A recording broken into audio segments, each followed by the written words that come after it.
Well, good afternoon, ladies and gentlemen, boys and girls. I can actually say afternoon. This is a special edition of the weekly webinar, and it's at noon Pacific on Halloween Friday. And I'm just recounting. Jenny's over in the control room, but for some reason, I think we did a Halloween Friday webinar a couple years ago. I don't know why we always land on this date, but any event, if you're in the Seattle area, the downtown people are all dressed up in costumes running around, and then out at Microsoft out in Redmond, where Ginny and I have been on at meetings on a day like this, you actually have a theme park set up. They really take it to the next level and have a haunted house, and the families bring their kids and so on. So any event, happy Halloween. This is the weekly webinar. Today we're going to talk with Dan Shapiro in a moment about his view of the world on building a cloud practice, and then also hear what he's up to. Be sure to use the chat feature to ask your questions. Keep an eye out on what's going on at SMB Nation. So next week we start a 3-week webinar series. I want to take a moment to talk about this, and I'll talk about it at the end. But we start a 3-week webinar series in conjunction with the Microsoft MCC program, where we're going to go deep on Windows 10. But there's a twist, and the twist is that our intent is to have you bring customers to the webinar to be educated, and then you attend yourself as the MSP, the CSP, the computer guy, for lack of a better phrase. And so it's kind of a dual purpose series of webinars on Windows 10. So we'll be messaging that over the next couple days and beyond. And then finally, the newsletter has shifted to become a Sunday paper. And we did that for a couple of reasons. One was we know a lot of people in the publishing industry, and over on the telecom side, there's a gentleman that shifted his newsletter to a Sunday paper format. It's doing great, and we thought, well, that's kind of cool. And then more importantly, quite frankly, my time is freed up a little bit more on the weekends to write a little bit longer article, kind of go with a New York Times long format on some of the topics of the day.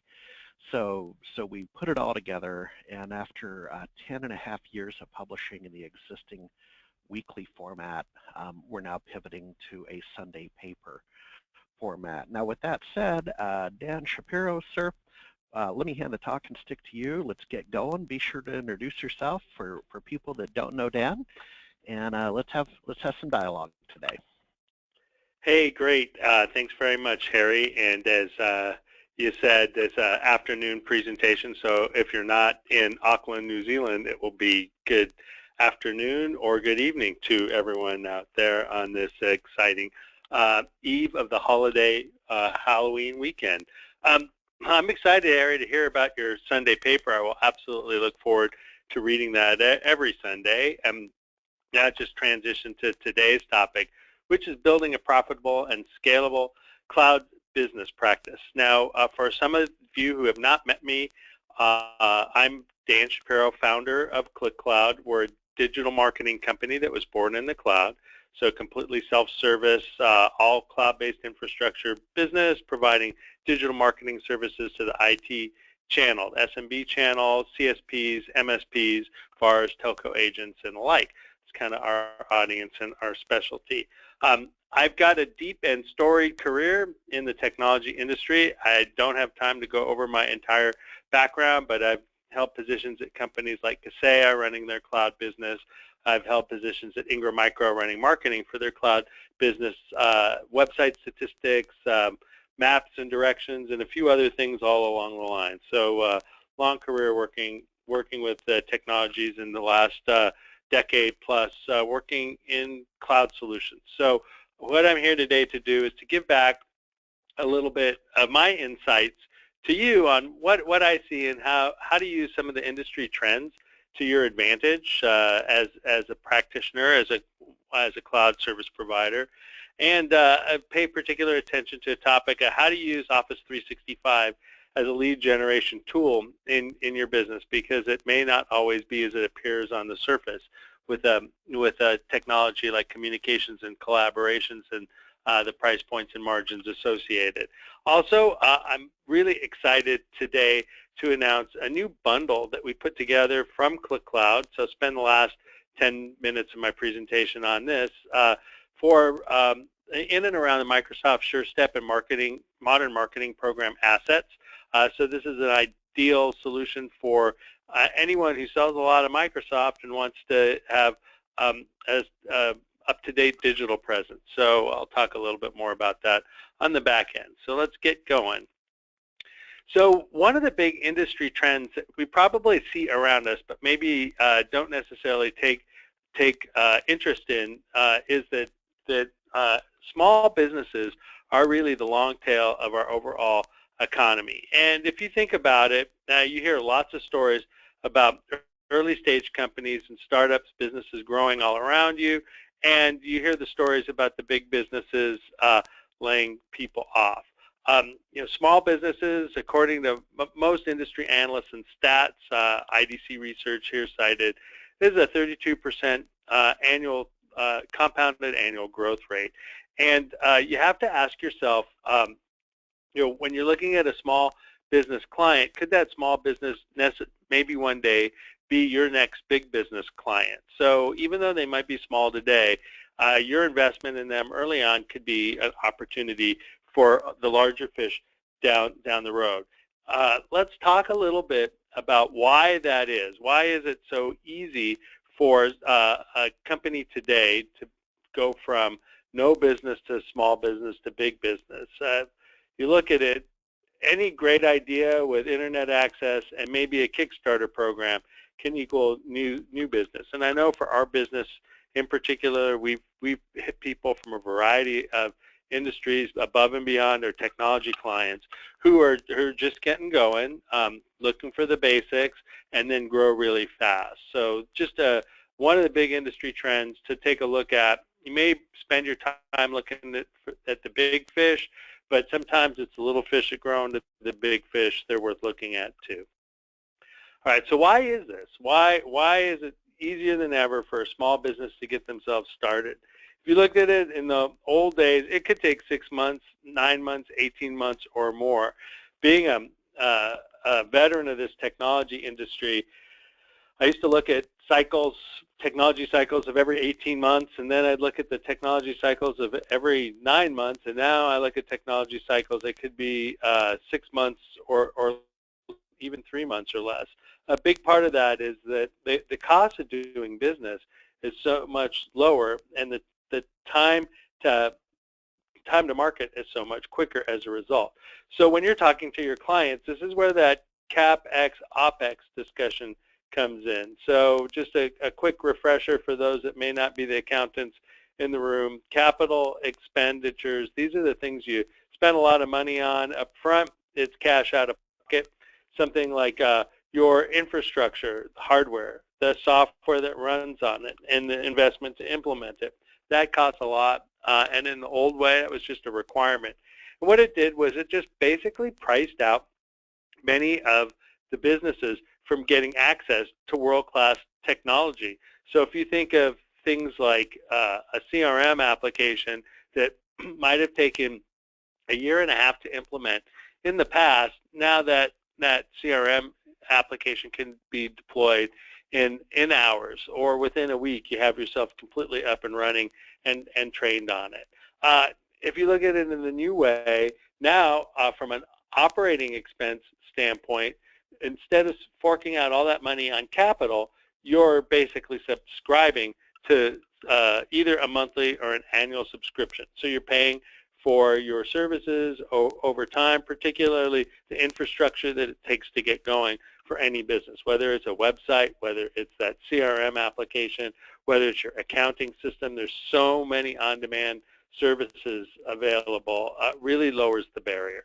And most importantly, turning your cost up front into a predictable cash flow. So for many small business owners, they can see the future, and they can turn the spigot on when they have more assets, when they have more money, when they've got more revenue, they spend a little bit more money. But what it does at the end of the day, lowering the barrier to entry for these small businesses. So you have to calibrate that and say, if I've got a business coming to me and maybe they're looking at a cloud-based solution, the margins might be low, the seat count might be low, and not to say you should change your focus from where you do your core business, but you can invest in some of these little companies as clients easier than ever, and watch them grow and attach additional products and services to them over time. Take advantage of that industry trend that these small businesses are really getting themselves going. All right, I'm gonna turn the discussion from industry data about the small businesses to industry data about you, about the small business practitioner when it comes to becoming a cloud service provider, delivering managed services, and other IT services. I first want to do a quick shout out to our friends over at Ingram Micro and Microsoft for funding this research that was produced by IDC. They went through in detail and surveyed some of the top partners that were in conjunction with Ingram and Microsoft and asked them, for the successful partners, what did they see as a commonality for becoming a successful cloud service provider? So through the result of these one-on-one interviews and panel surveys, they came up with a couple of key trends to take advantage of, just gleaning the data after talking to, again, numerous successful cloud service providers. So the first trend is capitalizing on cloud as a door opener, and if we listen to Satya Nadella, he'll tell you cloud first, mobile's first strategy right off the bat. Recalibrating your sales compensation, we'll talk about that trend in a moment. What does that mean? What are some of this is something that's always a hot topic, just whether it was from managed services now to cloud services, how do you compensate your salespeople? Also, an important topic and always been near and dear to my heart is paying attention to farming. So building in that account management infrastructure in your business. And then one that I'm particularly excited about, just a call out, is the move to digital. So the emphasis in digital as a part of your ability to grow your own business, and then the capitalizing on building your brand through thought leadership as a major trend. So let's dive into these just a little deeper, shall we? So this is kind of just a reality of today's world. Is cloud is a great way to get the party started. I say often that it's now cocktail conversation. I have people coming to me all the time. I remember however many years ago, Dan, you were the first person to tell me about the cloud. It's a great way to position yourself as an expert with your audience. And let's face it, I mean, cloud, it's gone Hollywood with Cameron Diaz and sex tapes. Everybody's trying to figure out how to either get their data into the cloud or how to get their data out of the cloud. So don't be afraid to have that cloud first discussion when it comes to talking to your customers. As I mentioned before, Office 365 can be a great entry into into your customer base. It's a hot topic in the market today. I could tell you from my vantage at the last couple of companies, it's a little bit of a phenomenon we have going on in the market. It's somewhat of a land grab overall when it comes to getting the net new customers, but more and more the phenomenon is that companies are out there just trying to take care of their basics, things like email, getting them in a secure environment, and Office 365, great way to get those new clients. And again, as mentioned, maybe the seat count might look low. You may try to figure, how am I ever going to make money on this client? But pay attention, and I'll share with you a couple tips in a slide or two. Another thing that I think is a do when you're talking about cloud, particularly to your customers and prospects, is to start off with some of the hard and thorny questions. So address the security concerns right out of the gate and proactively shorten your sales cycle as a result.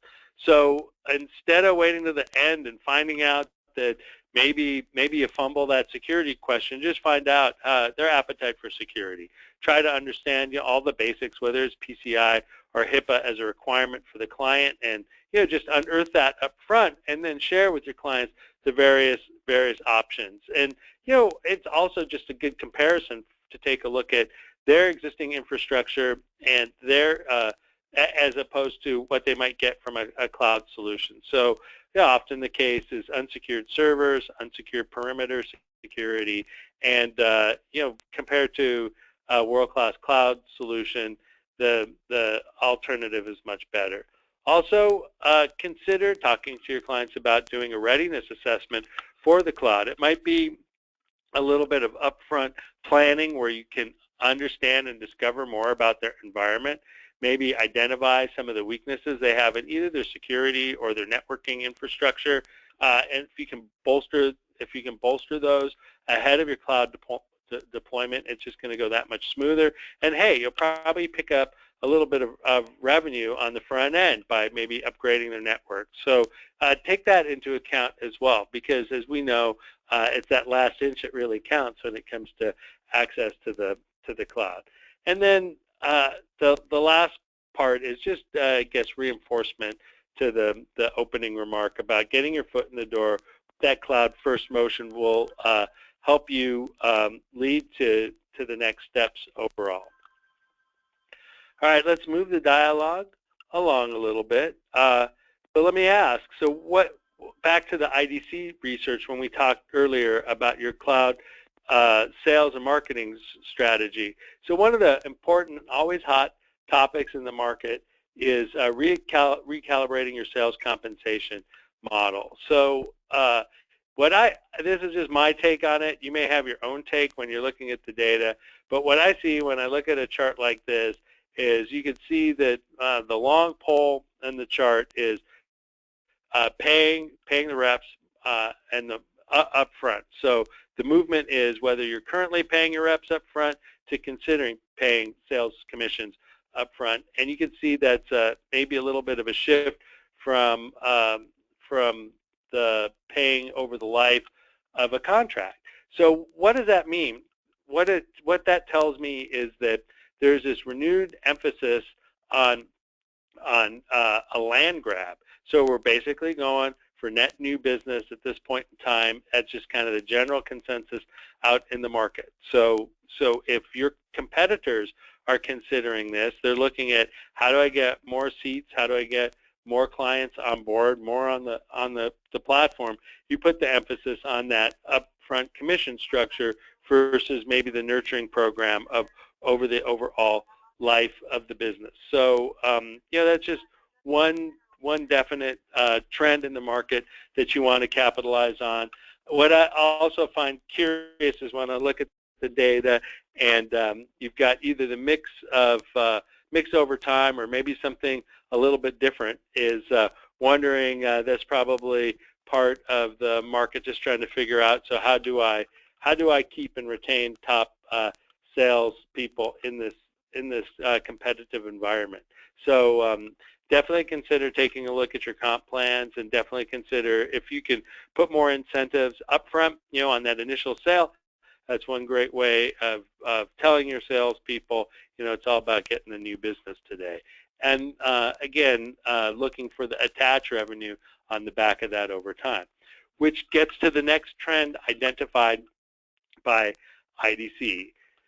So farming, again, topic to me near and dear to my heart is account management. So this is the concept of separating that initial sales function from the follow-on sales function, integrating in the fabric of your organization, the fabric of your service delivery, always be selling. So if you look at a call that might come in, it might be a trouble ticket, help ticket, maybe it's a password reset, maybe it's something as simple as a move or an add or a change to a mailbox, something along those lines. That's a great opportunity to start selling. So you can solve the problem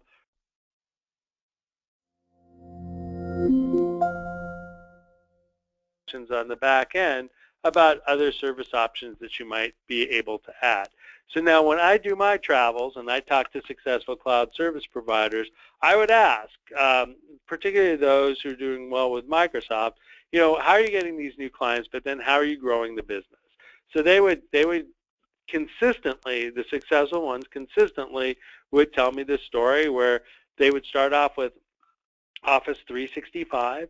They'd migrate email, and many of whom would use a great little tool, quick shout out for the folks at Skykick, to help with the migration. So even before they make the sale, they're already adding value by interrogating mailboxes, identifying excess, old, or should be deleted mailboxes even before the migration begins, then aid in a simple migration and then overall management of the communications and collaborations. And again, that's just a foothold in your clients. That's why I go back to that comment about using Office 365 like a lead gen tool. So instead of a 30-day trial or a freemium offering, this is an offering you can actually sell to your clients or prospective big fish and just get them hooked on you as a business. So look at Office 365 as a great lead. Don't overcomplicate the sales cycle up front with some of the other IT issues that they may have. Just get them hooked, get them on, and now's where the real selling begins, the real farming kicks in. So then the successful cloud service providers would tell me, after they would get their client hooked and migrated and up and running and settled, billing and fully onboarded, et cetera, then they go back and have the discussion in a phased approach about bringing on maybe migrating file data as a next step after Office was already migrated, or adding other value-added services, such as might be a managed service, some cloud monitoring or premise-based monitoring, or maybe they're looking at authentication solutions, something, again, easier to implement, but maybe not top of mind, but like single sign-on, or maybe it's endpoint protection, spam filtering, et cetera. They'll add these other services. Now, again, the client, first off, only had the need for, or thought they had the need for email. That was their problem. You solve their problem quickly, but after you build up a rapport, you start layering these other easy to deploy money makers for you to add on and farm your base of a client. Then hit them up on the back end for the big ticket items. So going back in and taking a look at either porting or migrating existing applications to the cloud, maybe turning on new applications that didn't exist before, like a CRM application that maybe they did or didn't have deployed in their organization, or building out custom applications if you have that kind of capability on your bench. So as a farming system of starting off with the basics, starting off solving the most fundamental needs, and then layering on top of that using your account management infrastructure to really unfold the full revenue opportunity out at that client base.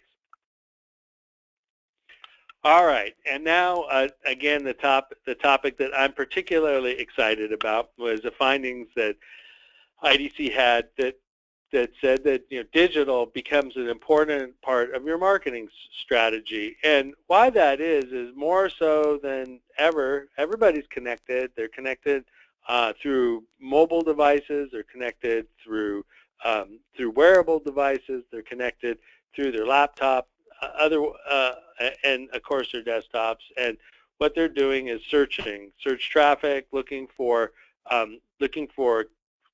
comparisons, looking for local support, looking for local resources. So what that means is that, and we do this ourselves. This is kind of your first impression. So when you meet somebody for the first time, you may or may not, I know I always do, I either go to their website or their LinkedIn profile to find out more about that person. So that digital calling card is definitely out there. So how do we make sure that we have world-class presence, that we show our strengths digitally as well, and then how do you filter that in through the buy cycle? So first, it's using content, just like location. Start off with driving interest at the top of your funnel. Now that might driving interest might be somebody who picks up a blog article of yours and it's just an interesting read. Or you might push it down a little bit to leveraging content to nurture your prospects. So maybe it's taking a key asset that you might have. Maybe it's a white paper. Maybe it's an infogram. Maybe it's some video content that you might want to leverage, and you push that content out to your key prospects. So you're building your funnel. You're starting to nurture your funnel by staying in front of them, keeping top of mind. And remember, not everybody's always in buy mode, and it might be something like a simple monthly newsletter that keeps you in front of your customers and prospects. And I understand this all takes discipline and it all takes time, but it also pays the bills. And then use your content on the back end to fuel the demand during the sales cycle. So once you really get engagement with your prospects, it could be other content like case studies, additional testimonials, other contents on maybe it's an evaluator, other handy tools that you could use. All that content will help you drive the revenue in your business. Now, it's not a panacea. It doesn't replace hard selling. It doesn't replace networking, but it definitely augments your activities in today's world. So, a couple of thoughts on content overall when it comes to going digital. Well, and yeah, go ahead, let Harry. Yeah, Dan, if you don't mind, I foolish myself and set a deadline of tomorrow evening, that being Halloween, Dan. Mm-hmm. I've spent the last month with kind of my free time, an hour here and an hour there, going through the Bing accredited professional certification, and it's pretty easy to find. So if you want to Google Bing accredited professional, basically it's getting your head into the whole Bing ads area. What I found is, so it's a free curriculum. The person that owns it is Katie Hunter, who was the original small business server marketing manager back in '98 through 2003. And she's moved on, and this is where she's landed, is she kind of owns this program. And Dan, what I found is that, because I want to get I want to go digital, right? I'm an old server side guy, and I want to go more digital and kind of go with everything that you're outlining here. So this curriculum it amounts to 7 courses, and then you pass an assessment. By all appearances, it looks like what we were doing with the small business specialist community through about 2005 through maybe 2011. There was a business assessment you had to pass and so on. There is some keystroke level stuff for Bing AdWords, which may or may not be what people listening today will get up in the morning and actually do. But Dan, more importantly, this curriculum was a primer on the whole digital marketing area. So it was kind of twofold. One was it was a fantastic curriculum to get your head into digital advertising, digital marketing. And then on the other hand, yeah, I mean, you do get down to the keystroke level of like picking disallowed words you don't allow. So that's okay. That's all right to kind of get down to the keystroke level. But I wanted to give that a shout out because maybe amongst our audience space today, there's that one candle that we're going to light, Dan. Sure. What was it? The one light? Some presidential candidate said it better than me, but so, one light anyway, does yeah, exactly, creates the wildfire. You remember? Yeah, exactly. It was about 20 years ago, and we don't want to age ourselves, but in any event, guys, it's a free curriculum. I'm just finishing up the curriculum today. I'm going to sit for the certification tomorrow, and hopefully have a great Halloween. Go on, Dan.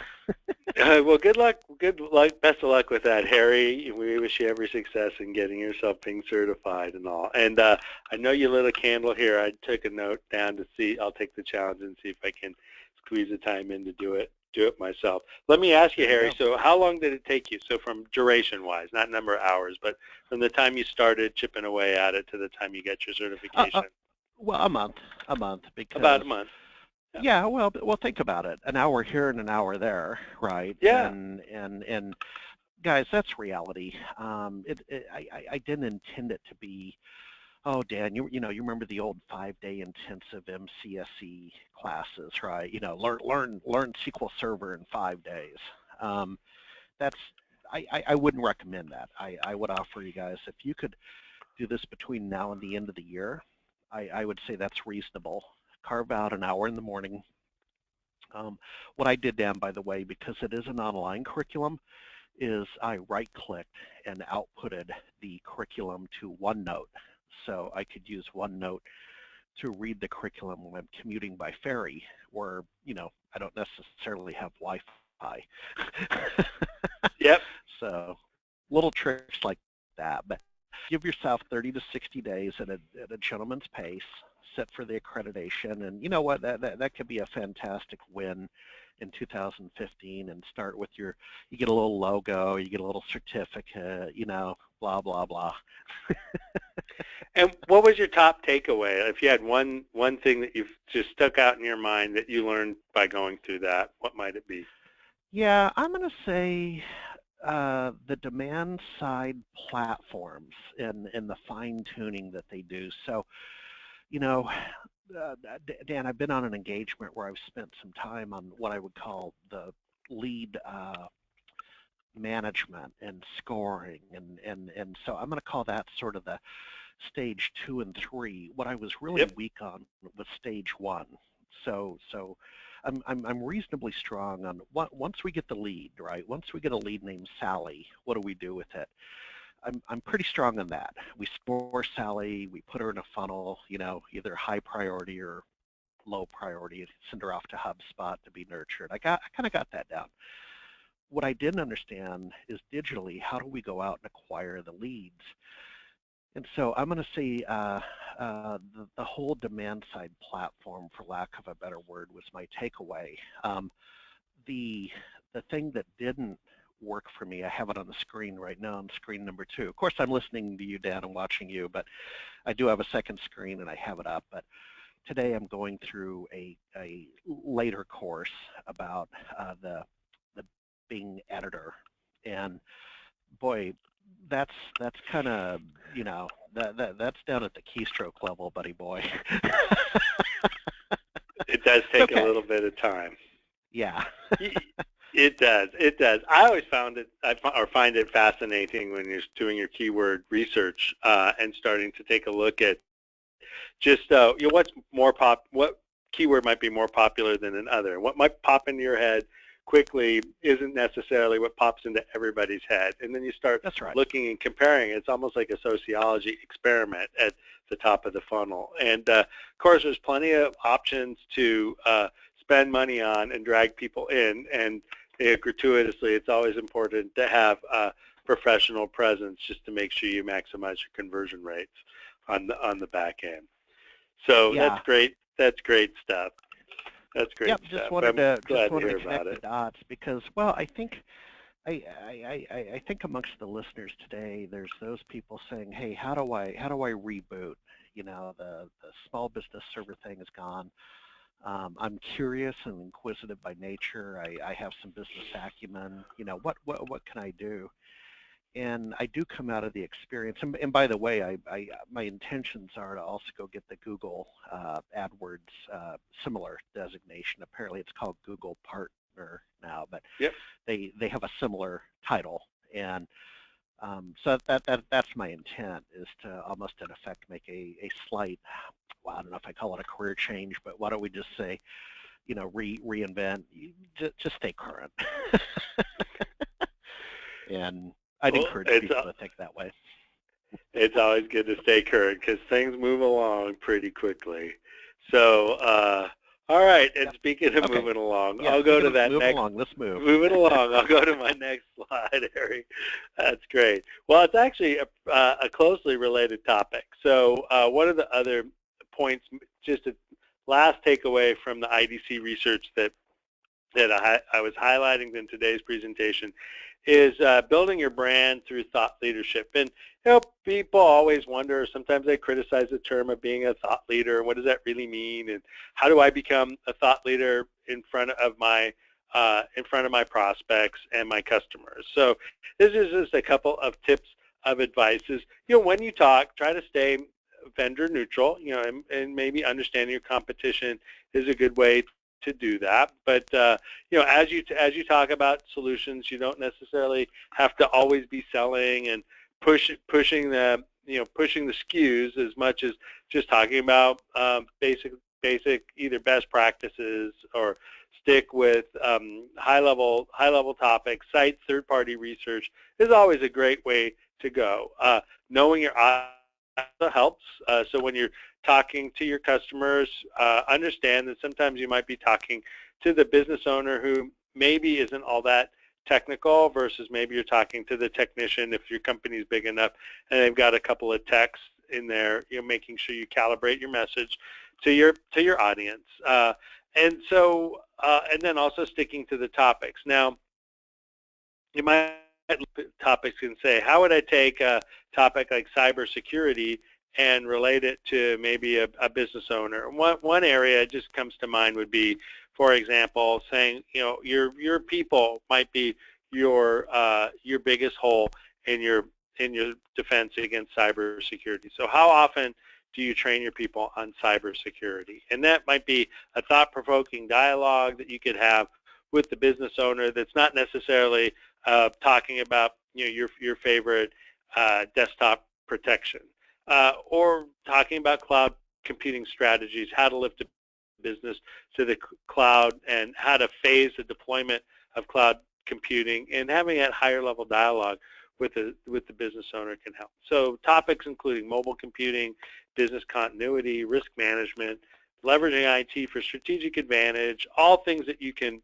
hit and position yourself as a thought leader. One great way to do that is your blog. So you can use your blog on your website to keep it current. You could use your blog to push it out to your social media. In particular, LinkedIn is a great social media outlet for business type of news. Not just posting to your LinkedIn page, but joining groups that are relevant on a local level. So I'll see clients of ours join groups on LinkedIn that might be really targeted within a certain state, within New England, and it's a construction society. And they know that the people who join that construction society are the business owners of the local construction industry, all small businesses, all in their own right, and they're getting this kind of blog content from that client out in front of those people on a regular basis, keeping them top of mind. So just a couple tips on how to build your brand using thought leadership. Okay, so we're kind of coming around the bend here.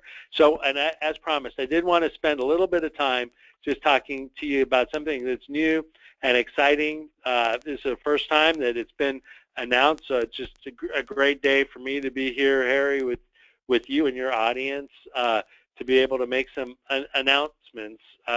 So here at ClickCloud, we put together a bundled solution for Microsoft SureStep partners. Now, if you're not familiar with Microsoft SureStep, you should definitely check it out. You probably heard a lot of different things, whether it's modern marketing, modern business. These are all SureStep programs that provide assets for you as a Microsoft service provider that you have access to, whether it's data sheets, video content, website content, there's infograms, there's banner ads, all kinds of great stuff that Microsoft has invested. Now, not everybody's taken the time or has the time, or maybe even the expertise to implement all of these assets. Nobody could ever implement all of these assets, I don't believe, but because it's extensive libraries around every Microsoft product that you would want to be selling today. And we looked at it from a ClickCloud perspective and said, well, we've been working with MSPs and telcos and CSPs and IT service providers for the past 4 years, and Microsoft's made this big investment, we see some clients asking for certain things, so they would ask us to maybe implement, it used to be like the advisor scripts, put them up on their website for them. We'd go do that, no problem. And now we just started seeing clients asking us for, hey, I've got these cool assets, can you implement it? So what we do at ClickCloud is we bundle it up into like a turnkey solution with best practices. So we do all the heavy lifting up front, and then that way when the long tail of the channel wants to adopt these technologies, it makes it repeatable and predictable, which means that we can offer a high value service at a really affordable price. So we're really excited to announce this new SureStep bundle. It's now available. It's available as of today.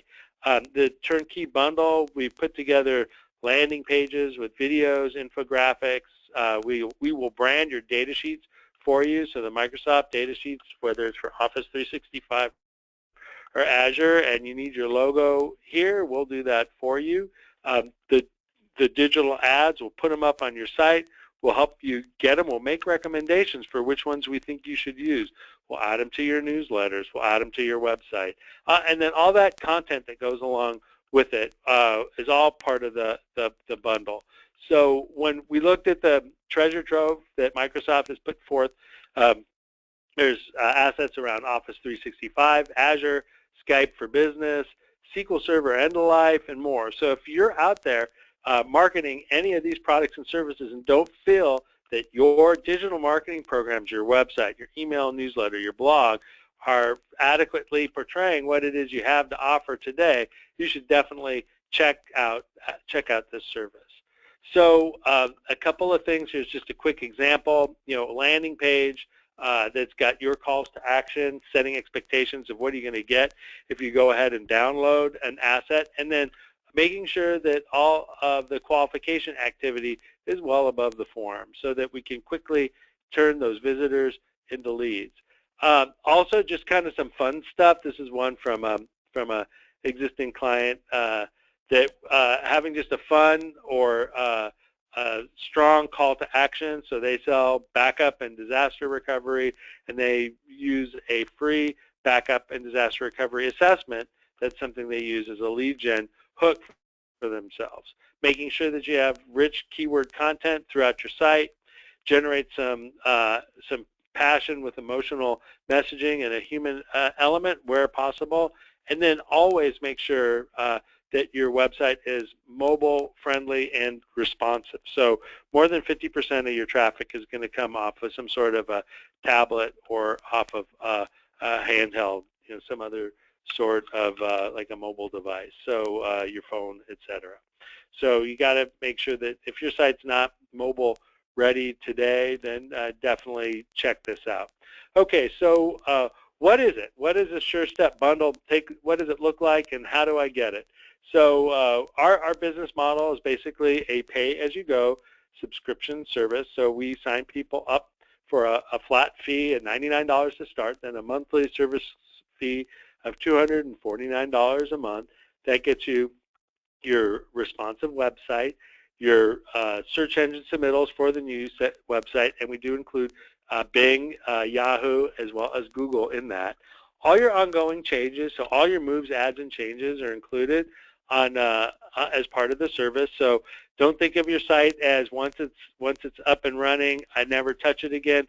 Think of it as you're just like the gym membership. Go to the gym. Call us and have us, or open up a ticket and have us add that news hit that you might have gotten, or maybe you've added somebody to your team and you want to get their mugshot up on the website. That's all included in the monthly fee. Maybe you need a new landing page. Maybe you got some market development funds you want to spend, and you've got new white papers you want to promote. Maybe you want to run that Bing ad campaign and you need some new landing pages, all included in the monthly fee. Also included is a syndicated blog content, so your site will be updated twice monthly regardless, or if you don't want us to, we won't. Otherwise, it happens without you lifting a finger. Same with your newsletter. That monthly newsletter goes out like clockwork.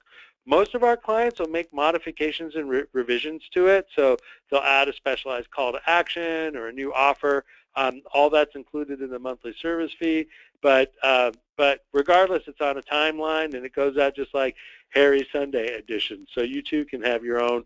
It's not necessarily a Sunday. It's more like a monthly. We help you manage your lists.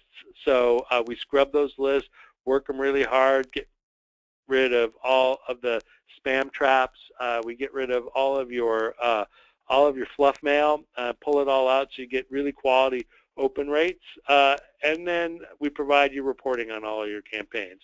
So website analytics, email marketing reporting, and the best part of all now includes SureStep campaign integration. So all those SureStep assets can be yours on your website, all for that monthly fee. And we do have an offer running. This offer has been running for the last 30 days.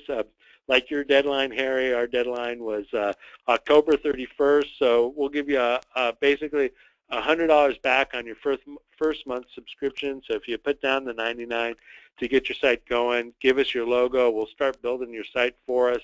And then as soon as that first month subscription comes, we'll pretty much round trip it for you. So if you're ready to sign up now, we've got a special program that helps out our friends at Small Business Nation. So if you register through clickcloud.com/SMB, they get credit for it too. So made it easy so you didn't even have to type nation. So just go to clickcloud.com/SMB and get yourself going on a new digital marketing program. And again, if you want to take advantage of that $100 off the first month subscription, sign up by tomorrow. So Harry, that's what we got today for our presentation. As promised, here we are with about 10 minutes left to go. If there are any questions from the crowd, gladly handle them. Let me see. Okay, we have a couple. Oh my, I may have upstaged you. I apologize. They're asking about that Bing certification. I thought I knew how to be a good host, and it's not that. That's okay. Guest, but sorry about that, brother. I owe you a beer next time I see you. Let's see. First of all, here, I'm being a little facetious. Here's one that is really in your realm.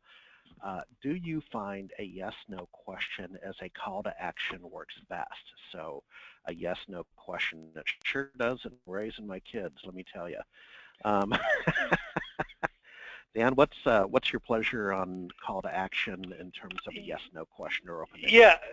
So when I look at a call to action, and maybe it's more terminology or vocabulary, I'm looking for something that's going to compel somebody on, let's say, a landing page to act. So if it was a, do you want to save time and money on your next Office 365 deployment? That could be a yes or no question, but that to me doesn't necessarily get them to click here.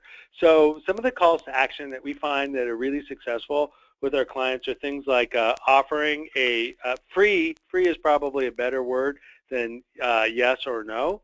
And I could probably go on a couple minutes on psychology about yes versus no overall. I mean, yes, as long as you're saying yes, that's a very positive thing. People like to hear yes all the time. Nobody ever likes to hear no. No is kind of a negative thing. So there's probably one more strike against yes or no. So yeah, I always like to offer something and set an expectation. So maybe like get your free cloud readiness assessment. Get yourself a free IT security assessment. Click here. So that's, I think, a little bit more of the setting the expectation. Then you can keep a quick form, not a lot of detail, just enough information to get the contact information, and maybe ask one or two qualifying questions. A qualifying question could be maybe about company size, or maybe about budgets, or intent to purchase, but one or two. Don't make it a full-blown survey, and that's going to get yourself a lead. Okay, there we go. The next, let me go back to it's a little window in the GoToMeeting format, so I got to kind of poke here. What do you recommend first, Google or Bing? And so I'll field that one in terms of the accreditation. So I only know what I know. Here's what I know. is that I started with the Bing accreditation. I'm headed to the Google accreditation, and then and Dan, let's circle back and do another webinar on this area. I'll team with you on some of the different tools to educate people on it. But the third one I intend to do is market motive, and so that's all one word, market motive. I talked to the Bing team at Microsoft, Katie Hunter's team, and I said, this is cool, and if I wanted to kind of get a graduate school level curriculum, right? Like really go deep into this and become a scientist, if you will, over the winter months. Where would I go? Because I'm not sure I'm seeing this like at the University of Washington and that kind of stuff, and I'm not sure I want a real master's. So they said they recommend Market Motive. So I've signed up for that, and I'm gonna hold off on that a little bit till I get these first two accreditations, and then check out Market Motive. And then, Dan, I'll end on a funny note. I was actually rejected from a graduate level program. It was in the hardcore data science area. And quite frankly, it's more oriented towards developers that have a background in languages like Python and so on. And it was really, when I say data science, I mean, it was the math. And, I'm not sure that was good for Harry, and I'm not sure Harry was good for them. So, but Dan, the point I'm trying to make into the folks is, be the life learner, because we're in that kind of industry where you've just got to continuously be doing something. And now I'm off my soapbox. Final Yeah. question? Or Well, go ahead. let me weigh. Yeah, I would love to weigh in a little bit on the Bing versus Google debate, because I don't know if it's necessarily an either or an or. So when you look at Google, Google's going to have a lot more volume. Google's going to probably have a lot more competition on the keywords that you're looking for, and because of the way the Google algorithms work, the people who advertise the most are going to get the most prominence when it comes to display on the ad. So that's something you got to consider with Google. And if you're looking for good value on Google, it may not necessarily be keywords. It might be promoting on YouTube, for example, which is where the bargains can be had today. When you look at Bing as an alternative, there may not be as much volume, but you might be able to find some niche opportunities for very select keywords that maybe are very unique to you, and something that's going to drive maybe not the large volume of traffic, but the most qualified traffic. And because of the price points and the competition and the way the algorithms work, you may not have to have as big a budget on Bing to get the same result. So that's just a little bit of 2 cents when you're looking at AdWords versus Bing. Well, and I'm glad you brought that up, that it's not an either or. I think too many times we put an either or framework around the conversation. And a client that I'm assisting right now, it's a mid-sized online university, and they use, if you could see the spreadsheet, which I can't show you, but 110 different tactics to recruit leads. So, Dan, it's a portfolio. They're using everything. They're using Bing, they're using Google, they're using open houses, they're using Cessnas flying banners over a football game. So to your point, it's not either or. It's a real portfolio point of view. So you'd want to know it all. All the above. Right. That's an excellent point too, because we'll see it often that you put all your eggs in one basket, and you don't want to do that. You do want to spread it around. You don't want to go guardrail to guardrail. Oh, I use this program, it didn't work, so I'll never use it again. And then you just put it in a drawer versus, hey, I tried something, check out the reporting, then refine it. And then maybe it's a combination of things. So there's like a few rules of thumb that are out there.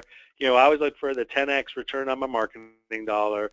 I always expect that it's going to take at least 5 marketing touch points to create that marketing qualified lead to hand over to sales, and then it's probably another 25 sales motions just to turn it into a client. They all don't always turn into a one call a one-call close. So, you got to factor all that in, which means you got to be doing a lot of different things and in order to be successful. That's So, right. any more questions there, Harry? Yeah. A couple of quick hitters. So, link to the Okay. certification. I'll get that out in the follow-up email we'll send. This is probably more for you, and we'll have to move a little quick. But what exactly do you provide for the social media? Dan, the question is like the Facebook company page and so on. So, what do you provide for social media, sir? Yeah. So for our clients, depending on their state and what their maturity level is, our basic package and turnkey solution in integration with your social media. So we'll take your blog content as it posts to your website. We automate getting it out to your Facebook, to your Twitter, to your LinkedIn groups. That's just part of our turnkey service. If you need help and assistance with setup, our designers are there to help you, so we can give you the art that matches your website and the logo support to get your social media pages, whether it's your Facebook or your Twitter handle, up and going. Now, no, those are your assets, so you need to kind of light the fuse, but we'll help you. You have to think of Click Cloud kind of like an outsourced digital marketing team with a flat fee. There you go. Quickly, are there examples of Click Cloud sites they've worked on? Dan, what I'm wondering is if you want to take that offline, if you want to get me some links, we can put that in the thank you email tomorrow. Might be a good way to show some examples of work you've done. Sure. We have a couple of key clients that don't mind if we share what we've done for them, and if there's a way we could show you our new SureStep property. We have it's a offline link we could provide out. Probably a cool way of disseminating some of our capabilities. Okay, I've studied with the Eisenbergs. It is worth it. I'm assuming that might be market motive. And then here is, in fact, a comment on market motive. We have market motive rocks in all caps. So, well, I guess I know what I'll be doing after. I know what my New Year's resolution is, Dan. Yep. So, with that said, we're at time. So Dan, seriously, get me the type of things you'd like in the thank you email. We're and we'll kick that out. Folks, appreciate you attending the event today. Lively audience, I'm pleasantly surprised. That gives me energy. I'm assuming the same, Dan, when you have an audience that has a high level of engagement, the energy flows two ways. Yep. And folks, next Thursday, is the first of a three-part series on Windows 10. You'll be getting more information on that. We are at exactly that time, 1 p.m. Pacific. So have a great Halloween. And if you're in the Seattle area, a little shout out. If you're in the Seattle area, search on Startup Week. They're having a big Halloween party tonight down on South Lake Union. It's free. Startup Week, Seattle. See you there at 7 p.m. Dan, have a good one down in Southern Cal. We'll talk to you soon, my friend. Will do. All right. Thanks.